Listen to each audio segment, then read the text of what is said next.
bien. Hebreos 11:35. Continuamos, mis amados hermanos, con nuestro estudio temático que llamamos expositivo, estudio que hemos venido desarrollando verso a verso en orden y que nos ha traído hasta el capítulo 11, que es un capítulo que habla acerca de la fe, de este libro que hemos titulado como eslogan: Jesucristo, fiel, sumo sacerdote. El versículo que nos corresponde hoy, mis amados hermanos, es el 35, y les voy a pedir el favor que lean conmigo. Me agrada mucho escuchar las voces de los niños, de los jóvenes que participan, pero la idea es que leamos todos. Hebreos capítulo 11, versículo 35. Dice la palabra del Señor: las mujeres recibieron sus muertos mediante resurrección, mas otros fueron atormentados, no aceptando el rescate, a fin de obtener mejor resurrección. Amén. Mis amados hermanos, la semana pasada ustedes estudiaron los versículos 33 y 34. Los versículos 33 y 34 de la carta de Hebreos son unos versículos que, si ustedes se fijaron, son como un paréntesis en el capítulo 11. ¿Por qué un paréntesis? Porque la forma como el autor de Hebreos nos está describiendo el ejercicio o el oficio que tiene la fe en la vida de los creyentes, que nos está modelando la fe en el Antiguo Testamento, no es una forma positivista, ¿sí? No es una forma que realza la calidad de vida de los individuos que han sido aquí expuestos, sino es una forma muy realista que aterriza la realidad de la fe en circunstancias complejas que cualquiera de nosotros en el pellejo de ellos no sabríamos cómo hacer. No podríamos decir, no, yo salgo mejor de esto que ellos. No, sino que son situaciones confrontantes que demandan del individuo conductas que van mucho más allá de su capacidad, y que si no fuese por la fe que Dios ha dado, no podrían estar acá estos testimonios que se los está otorgando a partir del libro de Hebreos. Pero en el versículo 33 y en el versículo 34 vamos a tener un pico hacia arriba donde se habla acerca de cosas grandes, de cosas gloriosas que hombres pudieron hacer a partir de la fe. O sea, que la fe nos mantiene en desafíos complejos de la vida, pero que también a través de la fe se pueden llegar a obtener grandes resultados en propósitos que Dios tiene para su reino. Pero el versículo que nos corresponde hoy, que es el 35, está dividido en dos. La primera parte nos va a hablar también, va a mantener ese ritmo, ese orden, ¿sí? Esa tendencia hacia arriba, pero a partir de la segunda parte va a ir hacia abajo, y los siguientes versículos nos van a hablar de una tendencia hacia abajo, es decir, de sufrimiento, de lucha, de dificultad, de angustia, de procesos difíciles. No olvidemos, mis amados hermanos, que esta carta, que este texto de Hebreos es un texto que está siendo dirigido hacia una iglesia que está desanimada porque hay persecuciones, que está desanimada porque hay luchas, porque pensaban que si creían en Cristo las cosas iban a ser mejores, que todo iba a ser más fácil. Y lo que ha hecho aquí el autor es decirles: hermanos, ustedes tienen la razón si se desaniman, porque la vida es difícil. Si ustedes la vida difícil lo desanima, tienen toda la razón. Pero lo que yo les quiero mostrar a ustedes a través de Hebreos 11, no yo sino el autor, es que esas dificultades se han tenido que sobrellevar en los hombros de los hombres de fe, las mujeres de fe, durante toda la historia. Entonces, lo que ustedes están viviendo no es nada distinto. No es que a ustedes les tocó pues la parte amarga, la parte mala. No, no es nada distinto. Todos los hombres de fe deben sufrir dificultades, deben pasar por situaciones que son naturales a la vida, pero que en Cristo tenemos esperanza. De eso nos habla este versículo. Ayer estaba molestando con una hermana nuestra en común, le estaba diciendo que hoy íbamos a hablar de una vecina, ¿sí? Que a mí me gusta el chisme y a mí me gusta hablar de las vecinas, ¿sí? Entonces yo le decía que esa vecina se llama Esperanza, porque la esperanza es una vecina de la fe, ¿no? Entonces, mis amados hermanos, el título de la enseñanza que vamos a estar desarrollando hoy se llama, en signos de pregunta, sin miedo a la muerte. Signos de pregunta, sin miedo a la muerte. Y si ustedes ya se le echaron una repasadita al versículo 35, ustedes se van a dar cuenta que este texto nos habla de muerte, nos habla de la realidad de la muerte, nos habla de la complejidad de la muerte, nos habla de la intensidad que tiene la muerte en la vida de los seres humanos, y pues de lo que estamos acá nosotros hablando en Hebreos 11, pues de los hombres que reciben el don de la fe. Es un tema muy interesante, porque es un tema que a nosotros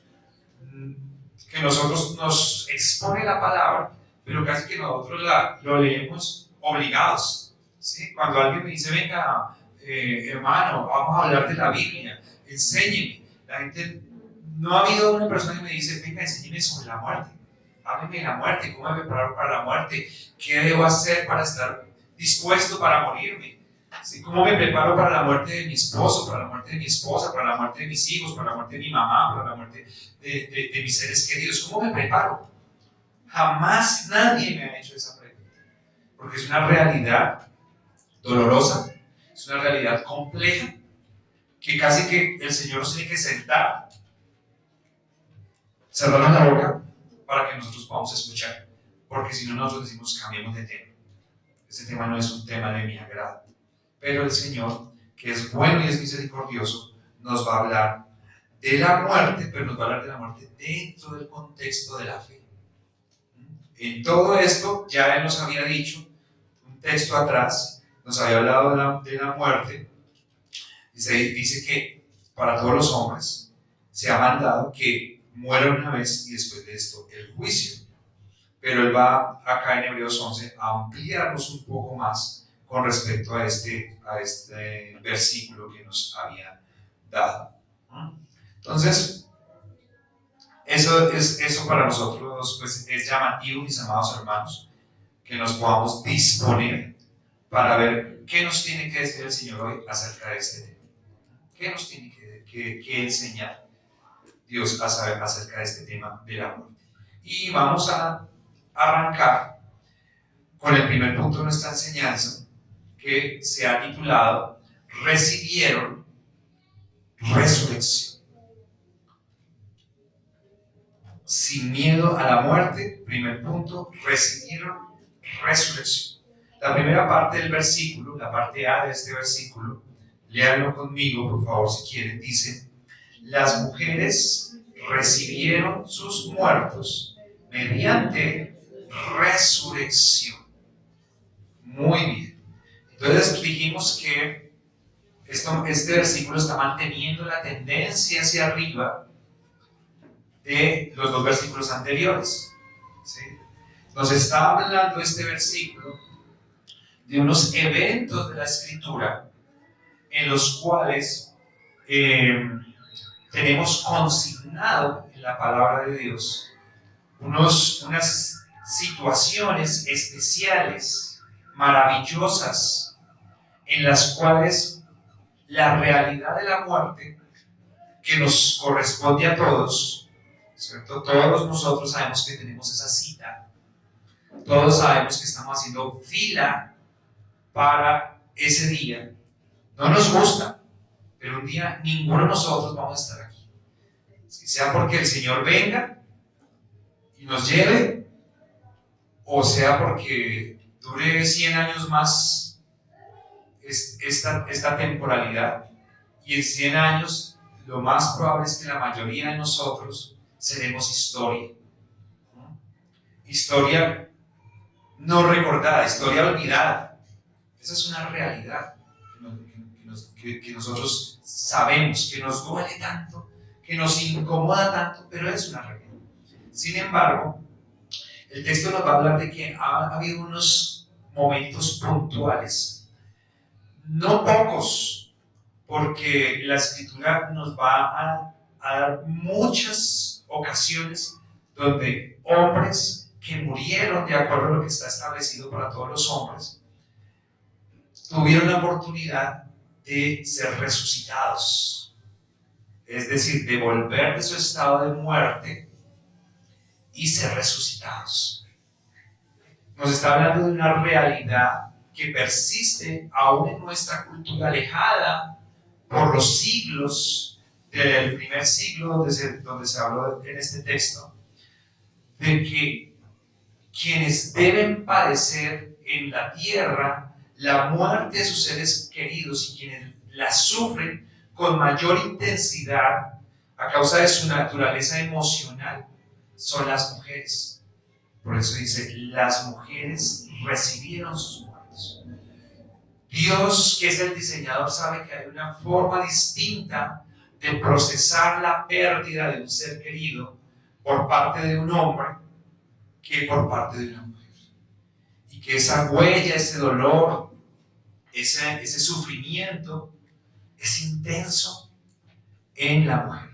¿Sí? La palabra griega que utiliza aquí para hablar de mujer no es mujer, no es tan precisamente mujer, sino es esposa. Pero las esposas pues tienen que ver con todo, ¿no? Con sus esposos, con sus hijos, con sus familiares. Sufren con más intensidad. Sin embargo, Dios, que obra por la naturaleza, pero que también obra sobre la naturaleza, como vimos cuando se abrió el Mar Rojo en todo recientemente. Dios puede obrar sobre las leyes naturales que Él mismo ha impuesto para cumplir sus propósitos, no de una manera caprichosa, sino con propósito.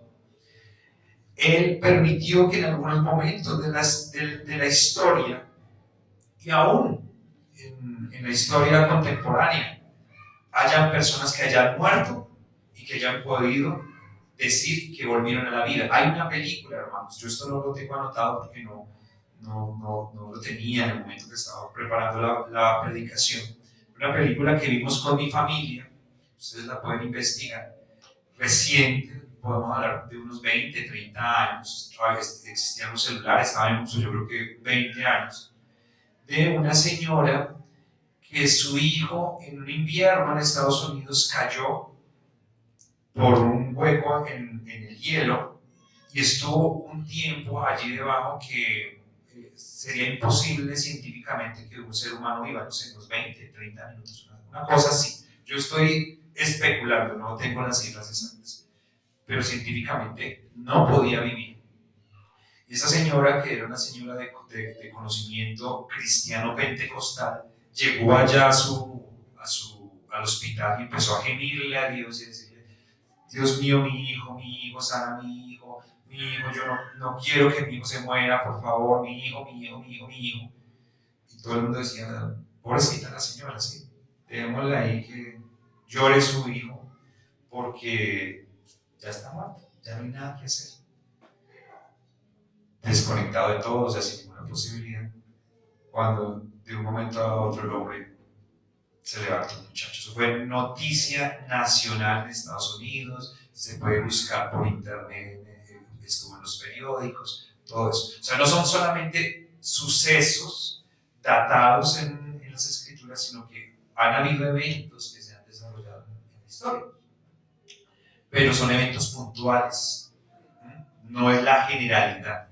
Entonces vamos a mirar, vamos a tratar de ir a la escritura y hablar de algunos recursos que tenía el autor y lo que él podría haber estado pensando cuando él dice: las mujeres recibieron sus muertos mediante resurrección. Les voy a pedir que abran sus Biblias, por favor, en Primera de Reyes, capítulo 17.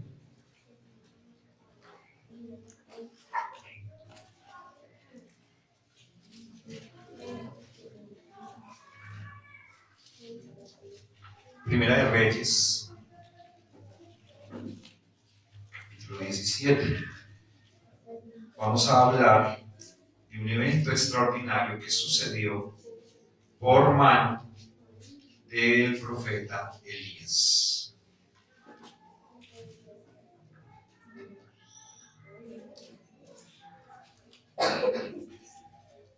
Elías 17, versículo 8. Vamos a leer, mis queridos hermanos, vamos a leer del 8 al 24. Si quieren leer conmigo, si quieren seguir con la mirada, todos muy atentos para que no nos perdamos la historia. Dice: vino luego a él palabra de Jehová diciendo: levántate, vete a Sarepta de Sidón y mora allí. He aquí, yo he dado orden allí a una mujer viuda que te sustente. Entonces él se levantó y se fue a Sarepta, y cuando llegó a la puerta de la ciudad, he aquí una mujer viuda que estaba allí recogiendo leña, y él la llamó y le dijo: te ruego que me traigas un poco de agua en un vaso para que beba. Y yendo ella para traérsela, él la volvió a llamar y le dijo: te ruego que me traigas también un bocado de pan en tu mano. Ella respondió: vive Jehová tu Dios, que no tengo pan cocido, solamente un puñado de harina tengo en la tinaja y un poco de aceite en una vasija. Y ahora recogí 2 leños para entrar a prepararlo para mí y para mi hijo, para que lo comamos y nos dejemos morir.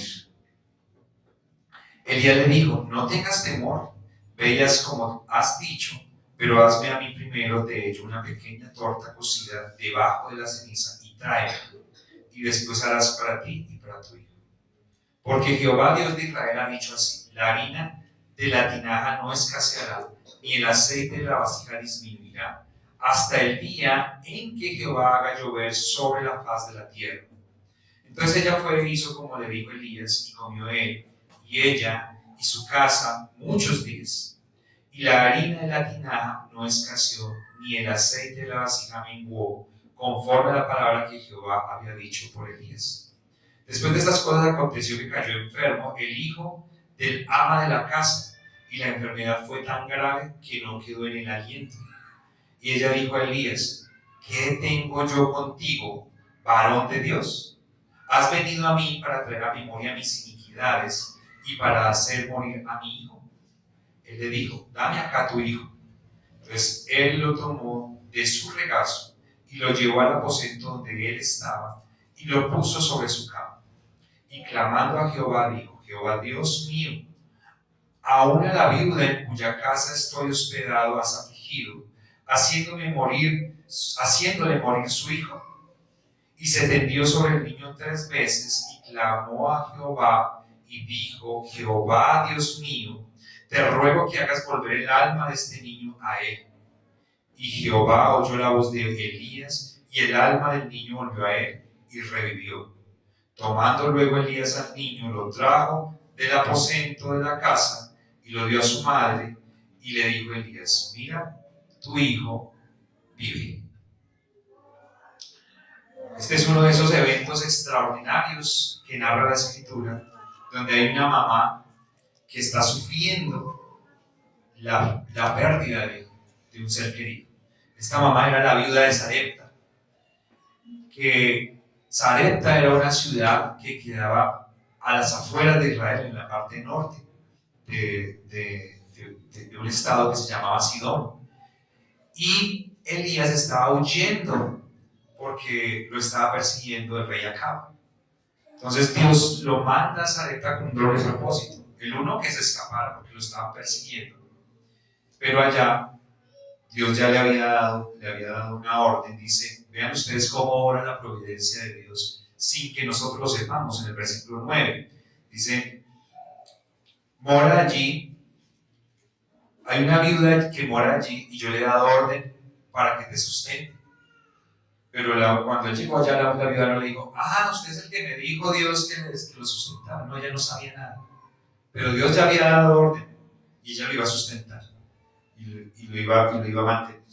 Y toda la historia es hermosa, ¿no? Todo lo que uno ve, lo que pasa acá, los sucesos, el desarrollo de la historia es interesante. Ella le dice, vive Jehová tu Dios, porque al ser Sarepta de otro estado que no era de Israel, ella no creía en Jehová. Dice, vive Jehová tu Dios, porque ese no es mi Dios, ese es tu Dios, ese no es mi Dios. Pero como ese es tu Dios, yo te digo que tengo apenas esto para comer y ya con esto me muero. Y en la infinita misericordia de Dios, esta mujer va a experimentar el milagro de la vida de su hijo, no porque a Dios le complace darle poderes a sus profetas para que vayan haciendo lo que ellos quieran por donde ellos van, porque a veces nosotros malinterpretamos textos como estos. Él estaba escapando de un rey que lo estaba siguiendo y él estaba en una condición de congoja. Si ustedes se fijan, la oración que él hace frente a Dios es una oración de queja. Señor, hasta al hijo de la señora que me trajiste a que me hospedara lo estás matando. Eso es una queja. Es decir, Elías estaba en una condición que no era de su agrado, estaba en una condición que no era de su gusto, se sentía perseguido, no, como que no tenía mucho dinero en la mochila, ¿cierto? Porque pues Dios va a recurrir a un milagro, pero él está viviendo plenamente en la soberanía del propósito de Dios, donde Dios está haciendo lo que Él quiere, que a veces no es lo que nosotros queremos, que a veces no es donde nosotros nos sentimos cómodos, que a veces no es lo que nosotros le agradecemos a Dios, pero es lo que Dios quiere. Y Él hace lo que Él quiere. Nosotros debemos comprender eso, debemos sujetarnos a esa voluntad, disfrutarla, porque cuando nosotros no la disfrutamos, nosotros vivimos en contra y no podemos apreciar las maravillas de lo que Dios está haciendo. Aquí Elías no estaba apreciando esta maravilla que Dios estaba haciendo. Y el Señor Jesucristo, cuando se encuentra en su predicación, Él va a hablar de esta mujer. Va a hablar de esta mujer y va a hablar de otra mujer, la Sunamita, que recibió el milagro de la resurrección de su hijo, ya no por mano del profeta Elías, sino del profeta Eliseo, donde el Señor va a decir, Dios hizo esos milagros con extranjeros para que ellos creyeran. Porque cuando Él hizo esos milagros, Él no quiso escoger a ninguno del pueblo de Israel, sino que Él escogió a un extranjero. Lo que quería decir Dios es que el Señor Jesucristo es que le está dando la oportunidad de la fe a uno externo, porque el pueblo de Israel haya tenido muchos milagros, haya tenido muchas experiencias nacionales que debían ser suficientes para que ellos estuvieran comprometidos con el Señor siempre, lo que no sucedió y lo que no fue. Pero en este caso, como en otros, Dios permitía esas maravillas con un propósito, era que hubiese fe, que hubiese más personas que creyeran al Dios de Israel. Como cuando el paralítico y los discípulos le preguntan, ¿quién pecó? ¿Este o sus padres? Porque ellos religiosamente decían, no, es que algo debió haber pasado, como nosotros juzgamos, ¿no? Algún pecado tiene, algo malo hizo, algo bien nos hicieron sus papás, algo terrible. Él dice, no, para que la gloria de Dios se manifieste. Hay propósitos en Dios que van mucho más allá de lo que nosotros podemos entender y lo que nosotros podemos calificar. Y nosotros debemos vivirlo de esa manera y caminarlo de esa manera. Entonces, las mujeres recibieron sus muertos mediante resurrección. Si ustedes quieren leer la historia de la segunda resurrección que yo les estoy trayendo a colación, esa ustedes la pueden estudiar en sus casas, Segunda de Reyes, capítulo 4, versículos 8 al 37, que es la resurrección del hijo de la Sunamita por mano de Eliseo. Pero si quieren leer más, en Lucas 7, del 11 al 16, está el Señor Jesús caminando por la aldea de Naín, y allá se encuentra con una mamá que tenía su único hijo, iba en un féretro, él le dio tristeza verla llorando y le dijo: joven, levántese, y el hombre se levantó. Pero si quieren saber más, recuerden ustedes que también se levantó Lázaro. Yo le digo: Lázaro, levántate, ven fuera. ¿Qué decían las mujeres? Señor, si hubieras estado, mi hermano no hubiera muerto.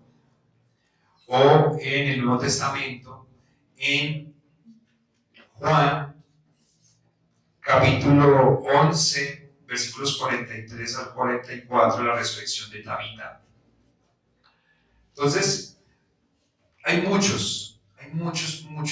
Dice la Escritura que cuando el Señor Jesucristo resucitó, hubo un temblor, que se movieron las piedras de muchas tumbas y que se levantaron muchos muertos. No están los nombres, no dice cuántos fueron, de dónde eran, no dice nada. Muchos. Es decir, no está limitado el número de personas que el Señor ha levantado entre los muertos. Probablemente si hacemos una comparación porcentual frente a todos los que han muerto en toda la historia, en todas las generaciones, pues es ínfima, pero es un número importante de personas que han resucitado, es decir, que han muerto dos veces, ¿cierto? Porque ese es el tema, nosotros nos negamos a la muerte y nos podemos negar. Podemos tener una enfermedad grave y el Señor nos sana, podemos vernos al borde de la muerte y el Señor nos permite vivir. Creo que probablemente todos hemos pasado por alguna situación de esas en algún momento. Pero sabemos que así el Señor nos resucitará una vez, la otra nos espera. Esa es una realidad que nosotros tenemos. La segunda parte del versículo, mis amados hermanos, dice: prefirieron tormento. Y esta palabra que dice, que está acá como tormento, en el griego, dice más puntualmente: prefirieron ser estirados.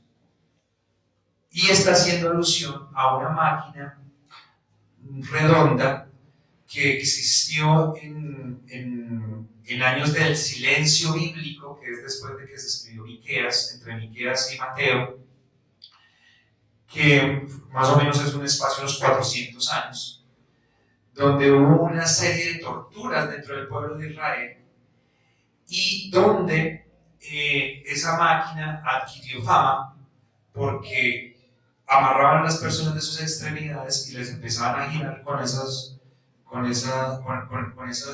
máquinas redondas, y las extremidades empezaban a estirarse, y era una tortura total porque descoyuntaba las articulaciones y en algunos casos podía llegar a desmembrar.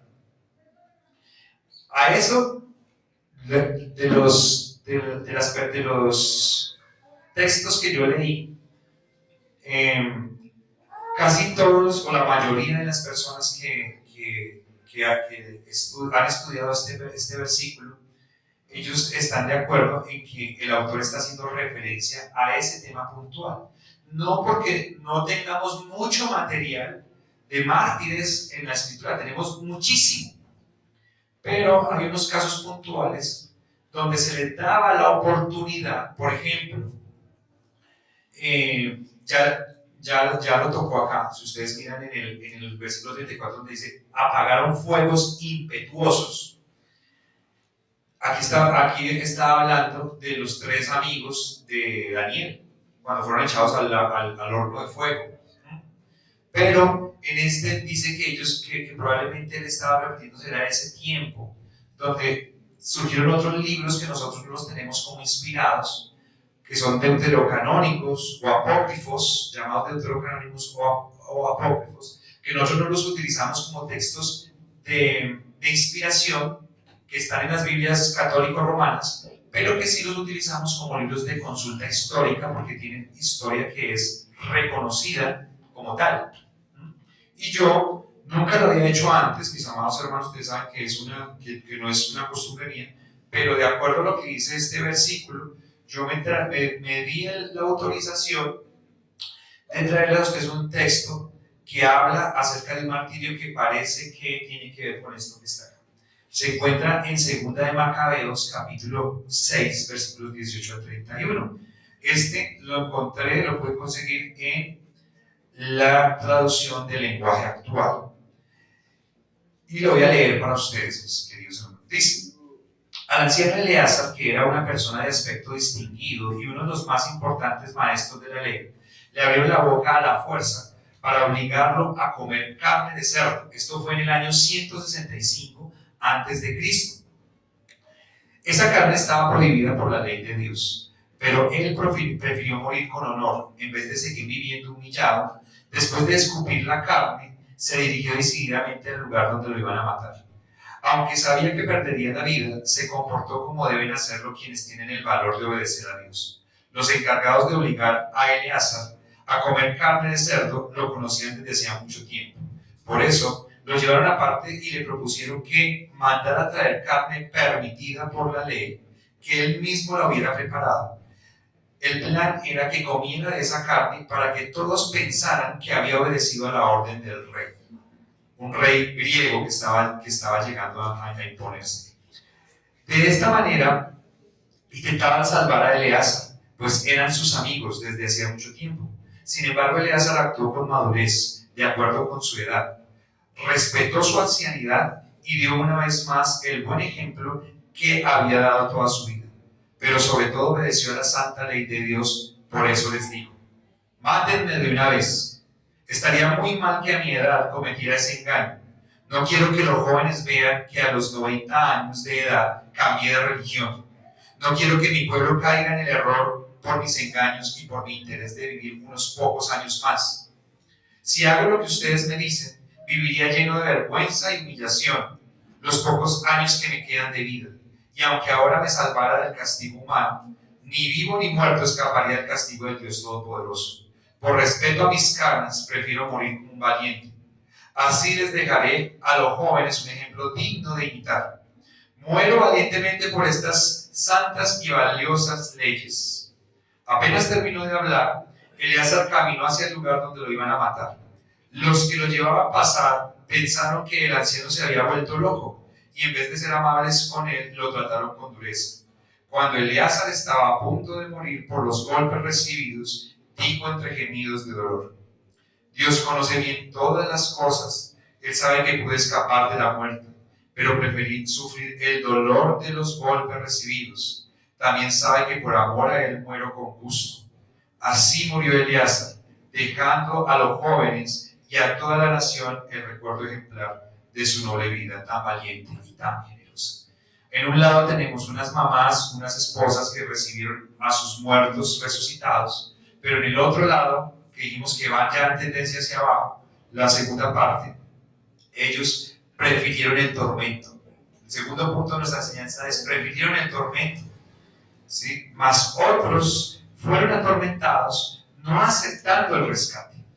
Acá nos narra: Eleazar tuvo la oportunidad de no morir, ¿sí? Arrepiéntase de su fe y no muere. Pero hay otro que también es extrabíblico.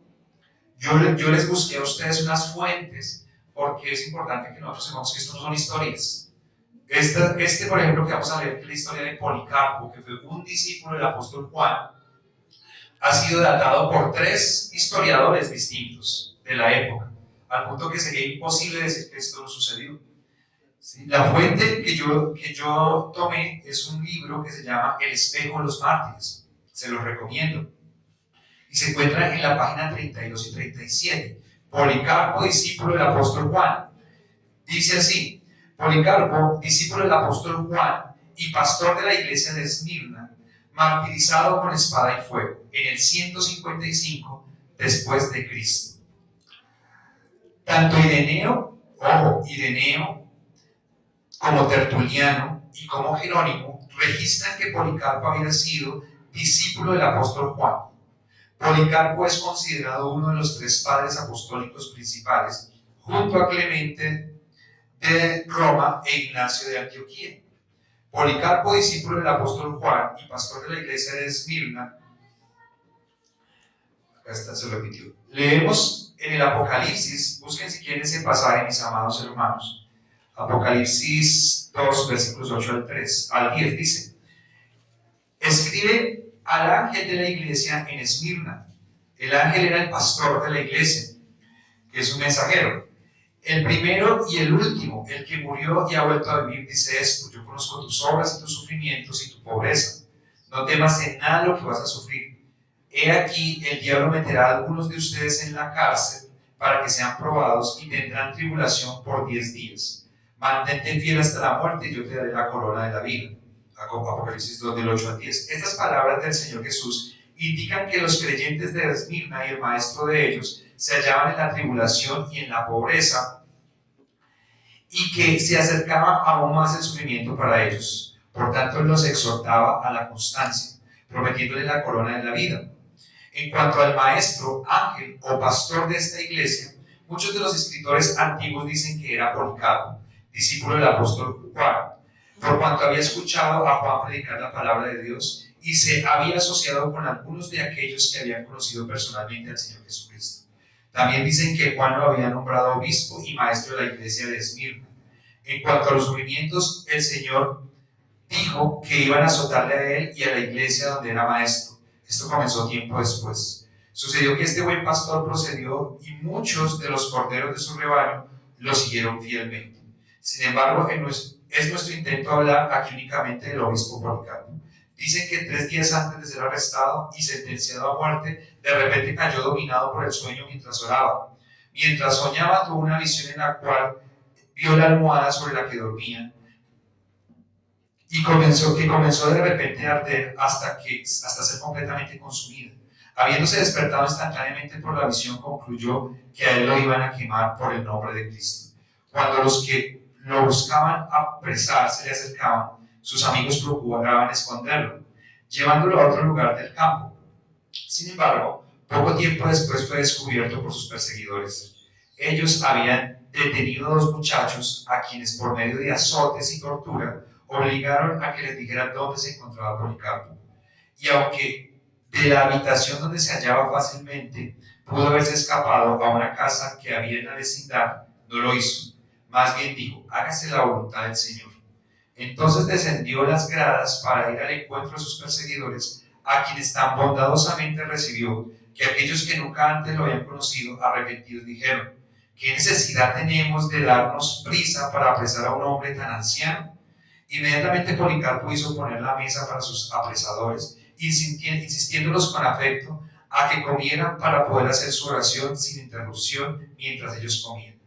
Lo que le fue permitido cuando terminó su oración y se acabó la hora de la cual había reflexionado sobre su vida y encomendado a la iglesia de Dios, a su Salvador, los soldados los sentaron sobre una asna y los llevaron camino a la ciudad el día sábado de la gran fiesta. Nicetés y su hijo Herodes, llamado el príncipe de paz, le salieron al encuentro. Lo alzaron de la asna y le hicieron sentarse junto a ellos en el carro. De esta manera buscaron hacer que apostatara de Cristo. Así a él le decían: ¿qué importa decir Señor Emperador y ofrecer sacrificio e incienso a él para salvar tu vida? Al principio Policarpo nada respondió, por cuanto ellos persistían en preguntar, exigiéndoles que les diera respuesta. Finalmente dijo: jamás haré lo que me piden y aconsejan que haga. Cuando vieron que Policarpo era inconmovible en su fe, comenzaron a insultarlo y al mismo tiempo le empujaron del carro. Al caer, se le hirió una pierna severamente. Sin embargo, jamás demostró que se había herido por la caída, sino que al levantarse, otra vez se entregó a los soldados para ser llevado al lugar de ejecución, caminando tan rápido como si nada le molestara. Apenas Policarpo había entrado al circo o anfiteatro donde iba a ser ejecutado, cuando se oyó una voz del cielo diciendo: sé fuerte, oh Policarpo, sé valiente en tu confesión y en el sufrimiento que te espera. Nadie vio la persona de la cual había salido esta voz, pero muchos de los cristianos que por allí se hallaban presentes la escucharon. Sin embargo, a causa del gran alboroto que se había creado, por la mayor parte de la gente no se escuchó la voz. No obstante, tuvo la tendencia de fortalecer a Policarpo y a los que lo oyeron.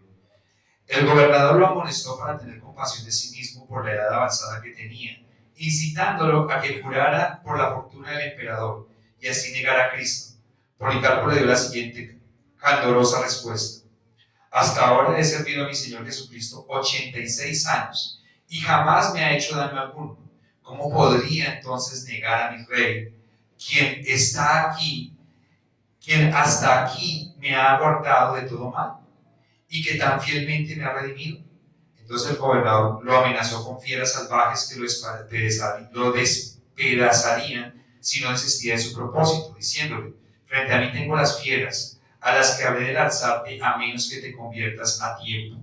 Policarpo le contestó sin temor: que vengan las fieras, pues mi propósito no cambiará. No podemos ser convertidos o pervertidos del bien al mal por medio de la aflicción.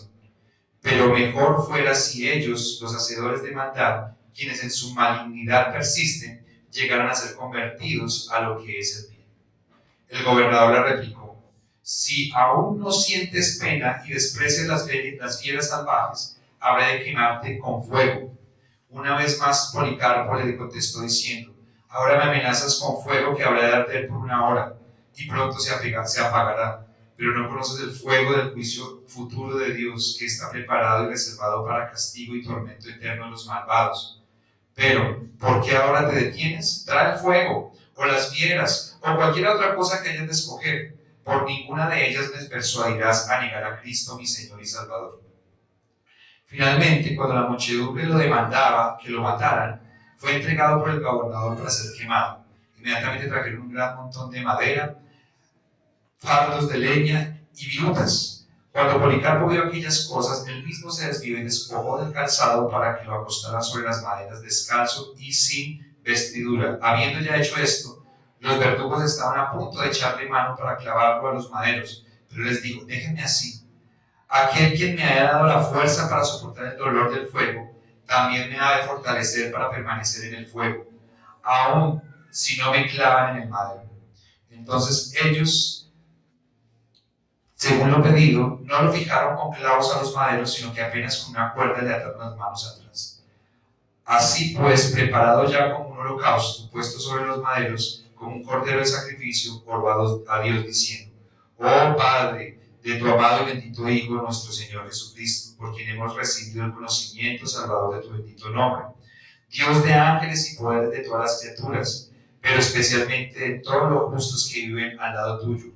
Gracias te doy por haberme llamado en este día y esta hora y ser hallado digno de tener parte y lugar entre el número de tus santos mártires, según como tú, oh Dios de verdad, que no puedes mentir, me has preparado y me lo hiciste saber, y que finalmente ahora lo has cumplido.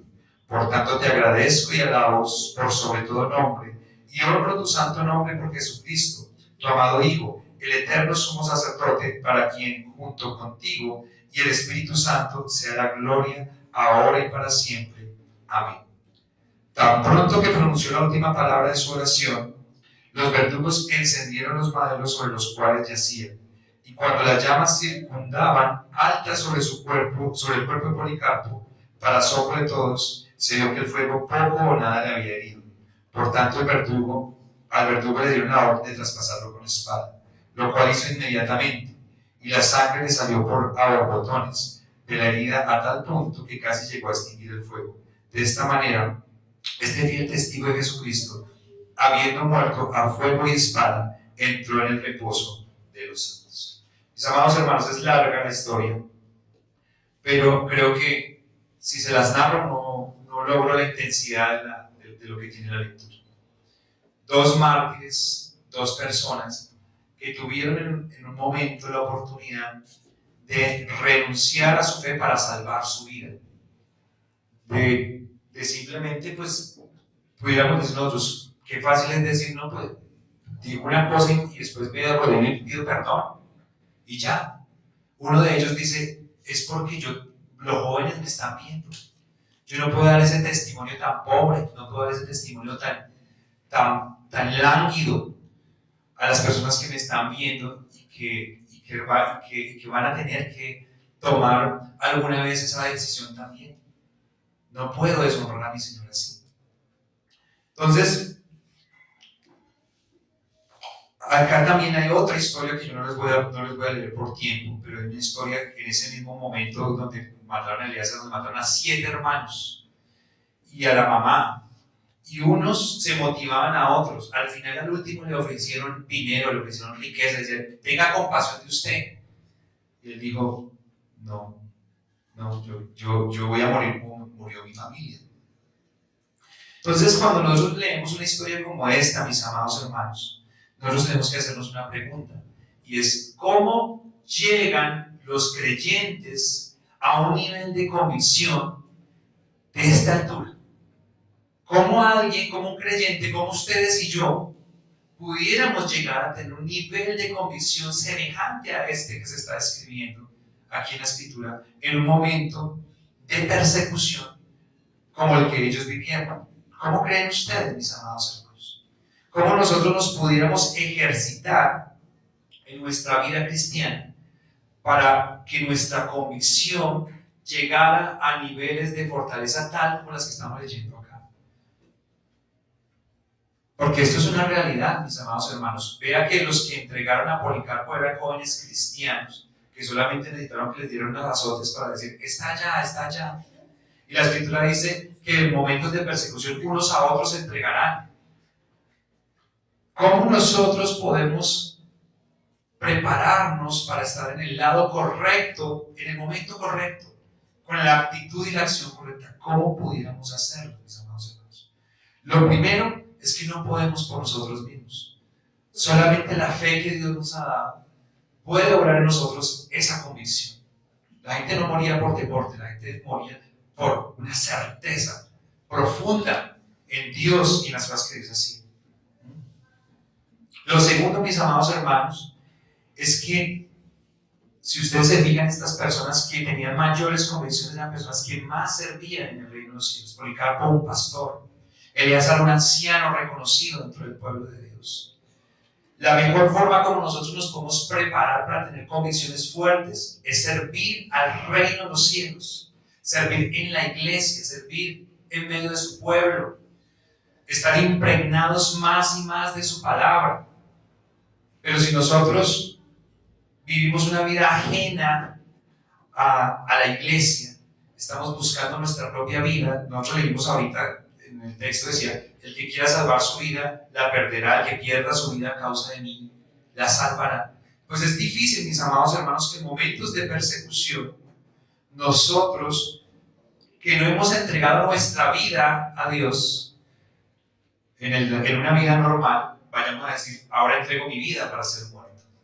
Es muy difícil, ¿sí? Pudiera pasar, pero a mí me parece que no sería natural, no sería coherente. O sea, solamente si nosotros queremos prepararnos, tenemos que pensar en eso, mis amados hermanos. La tercera parte de la enseñanza dice, para recibir una mejor resurrección. La última parte del versículo dice, a fin de obtener mejor resurrección. 11:35. Voy a leer todo el versículo. Las mujeres recibieron a sus muertos mediante resurrección, mas otros fueron atormentados, no aceptando el rescate, a fin de obtener una mejor resurrección. Marcos 8:37. ¿Qué recompensa dará el hombre por su alma? Cuando nosotros nos enfrentamos a la muerte, mis amados hermanos, nosotros nos queremos morir, porque nosotros queremos estar plantados en esta tierra para siempre. Nosotros pensamos que vamos a estar aquí para siempre. Ayer estaba mirando un libro que se llama Dios, si no estoy mal, que está rompiendo barreras en ventas en Europa, porque es un libro que desde la ciencia demuestra que no hay teoría ni ciencia que pueda hablar en contra de Dios de una manera cabal y objetiva. Y en estos tiempos que hayan ese tipo de libros y que sean confrontantes para aquellos que se consideran pensadores y con elementos de juicio para discriminar la existencia de Dios y decir que no la hay, pues esto es un hit. Entonces, el autor de Hebreos nos está mostrando que ellos tenían, aún en el Antiguo Testamento, ellos tenían una conciencia de la vida eterna. Si ustedes se fijan en Daniel capítulo 12, versículo 1, 2, dice: en aquel tiempo se levantará Miguel, el gran príncipe que está de parte de los hijos de su pueblo, y será tiempo de angustia, la cual nunca fue desde que hubo gente hasta entonces. Pero en aquel tiempo será libertado su pueblo, todos los que se hallen escritos en el libro, y muchos de los que duermen en el polvo de la tierra serán despertados, unos para vida eterna y otros para vergüenza y confusión perpetua. Ellos tenían un concepto. En el Antiguo Testamento ya había concepto de la vida eterna, ya había concepto del juicio eterno de Dios. En el primer siglo, el autor nos muestra que hay un concepto de vida también eterna, y nosotros también tenemos un concepto, mis amados hermanos, heredado de las Escrituras, de la vida eterna, de una segunda resurrección, de que nosotros vamos a morir una vez, pero que todos los hombres vamos a ser resucitados, tanto los creyentes en Cristo como los que no son creyentes en Cristo. Todos los hombres vamos a ser resucitados. Toda la Biblia habla de eso. Pero que nosotros, los que hemos creído en Cristo, mis amados hermanos, vamos a ser despertados para vivir la plenitud de la vida que no encontramos aquí. Pero quien no es capaz de entregar su vida al Señor, y no estoy hablando, hermanos, de morir, de entregarse a ser inmolado. Hay gente fanática que lo hace. Ustedes saben, ahorita está de moda el Hezbollah y todas esas sectas terribles donde la gente se inmola. Pero digo, quien no está dispuesto a entregar su vida al Señor es en el día a día, ¿sí? Si Dios me da 10 o 20 años de vida, mis amados hermanos, y me va a morir de muerte natural, pero si yo no soy capaz de entregarle mi vida, esos 20 años al Señor para servirlo, pues mucho menos yo le voy a entregar a alguien mi cuerpo para que me mate por la fe en el Señor Jesucristo. Eso sería una falsedad, eso sería una mentira, eso sería una cosa que no existe. Sin embargo, yo quiero que hagamos una diferencia entre dos cosas, mis amados hermanos, para terminar, porque el tiempo se nos agotó. Hay una diferencia, acá nos habla de una segunda resurrección, es decir, de nacer, de ser revividos para la vida eterna. Y la Biblia habla abundantemente de eso, y en algunos otros pasajes tenemos la oportunidad de profundizar. Pero yo quiero hacer una diferencia en que una cosa es el comprender que vamos a ser resucitados para la vida eterna, y otra que nosotros pensemos que después de esta vida vamos a tener vida eterna. ¿Por qué yo quiero hacer esa diferencia? Porque el Señor Jesucristo decía a sus creyentes, a sus oyentes, Él decía: el que en mí cree tiene la vida eterna. El que en mí cree ya tiene vida eterna. Es decir, nosotros no estamos esperando la condición de la muerte para poder heredar la eternidad, sino que al nosotros haber creído en el Señor Jesucristo, inmediatamente nosotros ya somos poseedores de una nueva naturaleza por el Espíritu Santo, y nosotros ya tenemos garantizada la vida eterna en nuestra vida. Por eso, cuando nosotros escuchamos estas palabras de la Escritura, esas palabras hayan cabida en nuestro corazón, porque nuestro corazón ha sido dispuesto para comprender las cosas de la eternidad. Cuando nosotros no hemos recibido la vida eterna, es decir, no hemos nacido de nuevo, no hemos recibido la fe, pero nosotros no podemos creer esas cosas. Amén. Entonces, mis amados hermanos, para entregar la vida a Dios no necesitamos que otro hombre la tome. Nosotros podemos ofrecer nuestra vida a Dios. Si Dios nos ha dado la fe, mis amados hermanos, necesitamos que esta fe sea fortalecida en el servicio a Dios. Nosotros estamos cumpliendo 1 año de congregarnos como iglesia, y ha sido una bendición para todos nosotros, pero tenemos que pedirle al Señor que nos ayude a crecer en la fe. Cuando nosotros creemos en el Señor Jesucristo, nosotros somos bebés espirituales, pero a medida que nosotros vamos recibiendo más palabra y más palabra, nosotros vamos creciendo, y a medida que nosotros vamos creciendo en la fe, nosotros tenemos que ser útiles al reino de los cielos. Tenemos que pedirle a Dios que nos ayude a que nuestros nuestra familia, que nosotros vamos a ser más útiles en el reino de los cielos, que vamos a servir más en el reino de los cielos. De esa manera nos vamos a preparar para lo que venga, ¿sí? Y lo que venga es real, hermanos. Yo les estoy hablando a ustedes, nosotros estamos viendo cómo en pocos años Venezuela pasó de ser el primer país de la América Latina en economía a estar en la cola. Nosotros hemos visto cómo este país se ha deteriorado en 2 años, en 2 años se ha deteriorado terriblemente. Y nosotros no sabemos cómo va a estar este país en 2 o 3. Nosotros no sabemos si tengamos la libertad de buscar al Señor como lo estamos haciendo permanentemente. Es un anuncio que nosotros hemos venido haciendo, pero uno no cree, dice no, y cuando damos cuenta, estamos enfrentando difíciles situaciones. Entonces lo mejor, hermanos, es que el Señor nos ayude para estar preparados, estar capacitados para lo que venga. Si es mejor, maravilloso, pero si es peor, que estemos preparados. Amén. Vamos ahora. Señor, te damos muchísimas gracias por esta hermosa mañana. Gracias por acompañarnos. Gracias te damos, Señor, por la vida, porque sabemos que la vida es un regalo tuyo. Porque sabemos que la vida es un presente que tú nos has dado. Porque sabemos, Padre maravilloso, que ningún ser puede tener un respiro si no es porque tú, en tu infinita misericordia y gracia, Señor, se lo otorgas. Gracias te damos. Gracias te doy por la vida de mis seres queridos, de nuestros seres queridos, de nuestros hermanos, de las personas que tú has puesto a nuestro alrededor. Gracias por esa gracia. Pero te damos mayores gracias, Señor, por habernos dado el Evangelio, por habernos dado esperanza de salvación en Jesucristo, por darnos una esperanza, Señor, que trasciende a esta vida, que es una vida temporal, que es una vida corta, que es una vida, Señor, pasajera, que nosotros la hemos podido entender. Te damos gracias, Señor. Y te suplicamos, Padre maravilloso, porque al ver estos personajes que leímos hoy, nosotros nos sentimos sumamente falentes, sumamente, Señor, escasos de voluntad, escasos, Señor, de propósito, escasos de valor, escasos de servicio, Señor, para podernos comparar con ellos. Gracias porque ellos nos quisieron dar un ejemplo. Ellos no se negaron, no porque tuvieran el miedo de perder la salvación, probablemente no la hubiesen perdido, pero ellos tenían el deseo de marcar las descendencias venideras de la fe, entre las cuales estábamos nosotros.